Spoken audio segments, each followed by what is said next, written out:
Ash, did it feel a little bit like job unfinished in England in 2023, having drawn that on points, even though you retained the Ashes? Yeah, definitely. I don't think we go into any tour wanting to draw.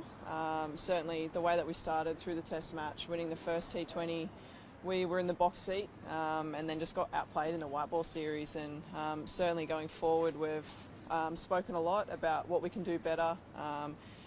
Coming up against probably our fiercest rivals and a team that we have a lot of great competition against. Certainly the white ball series is going to be a big focus for us, but even just looking at that Test match to finish, hopefully the Ashes is in a balancing spot by that point, and then we can really fight it out to win that Test match and then hopefully come away with the Ashes.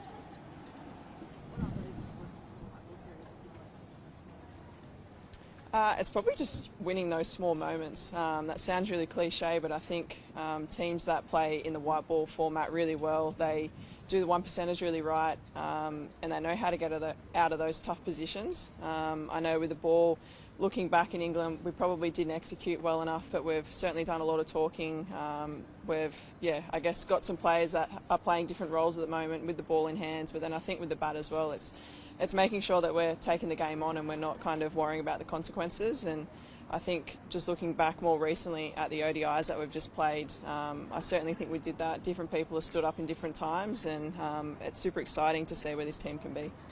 On paper, those one-day series last month seemed to put you lopsided, but Australia did have to get out of tricky positions. How much confidence do you take in that? Yeah, heaps, and certainly the top four throughout probably the first series would have loved to have spent heaps of time out in the middle, and then we got to see what Annabelle Sutherland's so good at, and I guess pulling us out of some tricky positions, and even someone like Tali McGrath, who was batting in a different position, found herself having plenty of time in the middle and scoring some really important runs as well. So I think from a batting point of view, I guess our top 8 want to spend as much time out in the middle as possible, but certainly for, I guess, our top order, they want to get us off to a really good start, and then players like myself through the middle can kind of just play with a bit more freedom.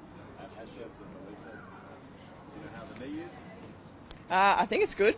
She's obviously playing in the GG's match to, I guess, prove her fitness and just to make sure that she's where she wants to be. But yeah, she obviously showed through that New Zealand series what she's capable of, what we've kind of missed at the top of the order sometimes when she's not there. She really just takes that power play on, and certainly from her leadership perspective as well. She's such a experienced head out on the field, and in those tough moments, she's certainly someone that steps up.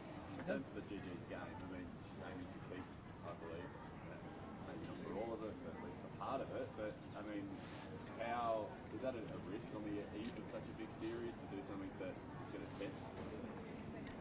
I mean, if she wants to keep throughout our series, no. She's kept her whole career, so I don't see it necessarily being a risk, but it's more so probably just peace of mind for her, peace of mind for our medical staff that she can do it.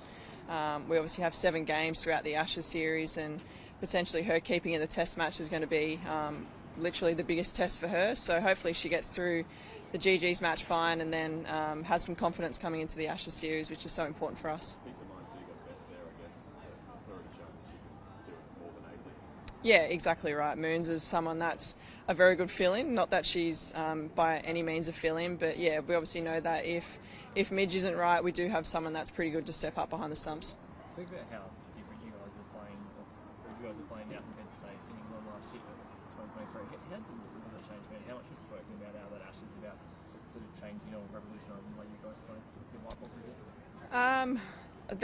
There's probably been more chat towards the T20 stuff, which we've obviously played a lot more recently. I think ODI cricket's one of the formats that we do play really well, and it's probably just finding where people's roles are and I guess the most suitable spot for them. And we had a bit of a change around in our batting order, obviously seeing Belsey go up to 5 and then T-Mac down to 7, and I think it just really extends our order with players in the best spot possible. And I think our bowlers have done such a good job over the last couple of years, and there's been a lot of talk of obviously icing those games from all 3 perspectives, but I think it's just, I guess, being really fearless in the way that we approach the game, especially in ODI cricket. It's more of a traditional form of cricket, but I think if we all play our roles really well, which I think we have been more recently, we'll be in pretty good stead going forward. And just looking at job's skeleton. There's barely a day off when you start, when you finish. Like, is that going to make, I know momentum a big deal, like hard to turn things around if the team loses the first 1 or 2 games sort of thing, and I guess because limited training opportunities give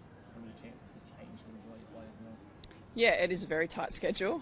We've obviously got so much cricket to be played for the rest of the summer as well. So I guess for us it's being confident in what we've done more recently in the 2 ODI series that we've just played, playing ODIs first against England, and I think just taking confidence out of that.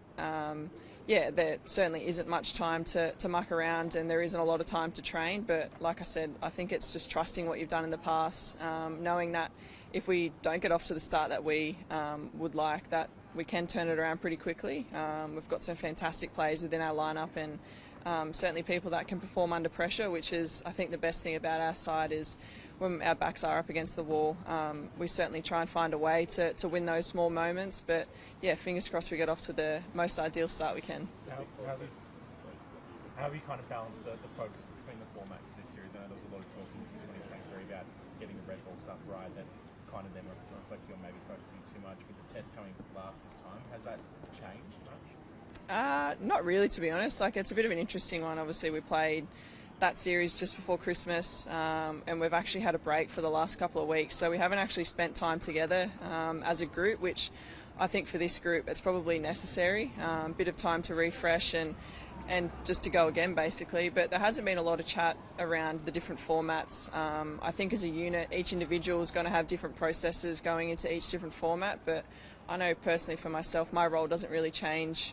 in each format. I've either got more balls or less balls to kind of have an impact, and then with the ball, it's just trying to find that consistency really early. So there certainly hasn't been too many conversations around the different formats, but I know as a unit, individuals are going to be thinking about that differently. And have you had much experience with the pink ball, like playing with it at different levels? I've played one pink ball test on the Gold Coast a few years ago now, and also had a little bit of experience when we played that North Sydney day-night test in 2017. So a little bit of experience, but I don't think it's going to be too different. It's obviously going to do a little bit more early from more reports. Obviously watching the men play with the new ball, it certainly does quite a bit through those first probably 10 to 15 overs. So I think as a batting unit, it's kind of just getting through that tough period and then being able to capitalise when the ball gets a little bit older. Hey Ash, obviously the fact you guys play over the next few weeks is a good thing. It's through the school holiday period and whatnot, but this is the last summer in which you guys will play any international cricket in Australia in the school holiday period. Is that a concern? Would you? I mean, obviously there's other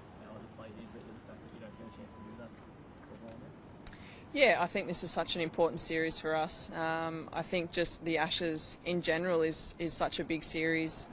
It's pretty much just behind a World Cup for us in my opinion. So I think, yeah, to be able to get the support that I think is deserved for both teams. I think we've been so successful over the last 5-6 years, and it's probably one part of our game which we've been a little bit disappointed with is not seeing as many people as we would have liked. Obviously, to have the T20 World Cup 5 years ago now, and to pretty much sell out the MCG, and then for COVID to hit, it kind of put a dampener on what Australian cricket, I guess, the path that it was going. But fingers crossed, after a pretty successful men's test series, people can kind of come and support our series as well, because we're going up against our fiercest rivals and they just went against theirs. So yeah, hopefully going forward we can see some amazing crowds come and watch us. In England in 2023, when the men's and women's Ashes went, normally it felt like that was never enough Ashes cricket. There was always no day without an Ashes game. This time it's a standalone Ashes. Do you see a benefit otherwise of doing it either way? When you're looking forward to it being a standalone Ashes in the summer? I think there's pros and cons for both, to be honest.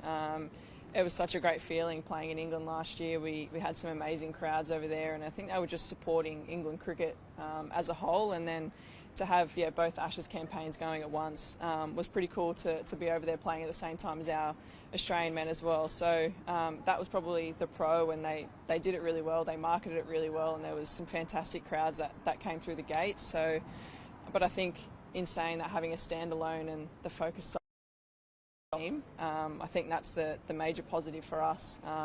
Obviously the men have just had their limelight, and hopefully we can kind of come off the back of theirs and have a really successful summer. Last couple for Ash. Yourself and Tammy were the stars of the 2023 Test match in future years? Would you like to see more tests added to this Ashes series, or are you happy with how the format is with one? Yeah, that's a bit of a hot topic at the moment. I think it's obviously everyone's going to have their own individual point of view on that, but I think just purely workload, it would be quite tough just with how busy our summers are. But personally, I would love to see 3, 3 and 3. It's obviously going to make the tours a lot longer. I'm not sure where you're going to fit it in that time frame, knowing that we obviously have to play overseas competitions as well. So it would be interesting to see where over the next 4 to 5 years kind of where that gets to. But I know personally I would love to play more test cricket against England. Playing the one test kind of feels like a bit of a novelty sometimes. So I guess being able to kind of fight out more of a test championship. We obviously have some really good white ball games against England and other nations around the world, but I think the way that our two teams match up, I think it would be a really cool test series to see who would come out on top for that. But I don't think that's probably going to change anytime soon.